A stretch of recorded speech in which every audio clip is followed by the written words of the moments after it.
বান্ধবীর বিবাহবার্ষিকীতে যাওয়ার জন্য আমরা প্রথমে গাড়ি নিয়েই বেরিয়েছিলাম, কিন্তু তারপরে ভাবলাম যে বান্ধবীর বাড়ির রাস্তা তো অনেকটা খারাপ।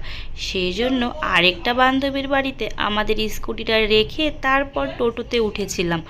টোটোতে উঠেও ভাবতে পারিনি রাস্তা এতটা খারাপ হবে, আর তার মধ্যে বৃষ্টি হয়েছে। সেই জন্য পুরো রাস্তা জল আর কাদা হয়ে আছে। খুবই ভয়ের মধ্যে ছিলাম, কারণ আমাদের সঙ্গে যাচ্ছিল একটা ছোট্ট পুচকু বাচ্চা। সেই জন্য অর্ধেক রাস্তায় আমরা যেখানে ভাঙা রাস্তা ছিল সেইখানে নেমেই যাচ্ছিলাম, কারণ এই পরিমাণে ভাঙা রাস্তায় কোনো রিস্ক নেওয়া যাবে না, যেহেতু গাড়িতে ছিল আমাদের সঙ্গে একটা গুবলু।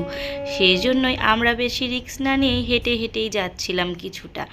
তারপরে অবশ্য আমরা গাড়ি করেই গেছি, কিন্তু রাস্তাটা প্রচণ্ড খারাপ ছিল। এতটা খারাপ হবে বুঝতে পারিনি। এর আগেও আমরা বান্ধবীর বাড়িতে এসেছি, কিন্তু এতটা খারাপ ছিল না। খারাপ ছিল না বলতে ভুল হবে, তখনও খারাপ ছিল, কিন্তু রাস্তায় এরকম জল কাদা ছিল না। সেই সময় পুরো ধুলো ছিল রাস্তায়। যাই হোক, ভালো রাস্তা পার করে, মানে খারাপ রাস্তাটা পার করে তারপরে ভালো রাস্তা ছিল। আর সেই ভালো রাস্তা পার করেই আমার বান্ধবীর বাড়ি ছিল। অবশেষে আমরা ভালোভাবে পৌঁছে গেছিলাম আমার বান্ধবীর বাড়িতে তার বিবাহবার্ষিকী উপলক্ষে।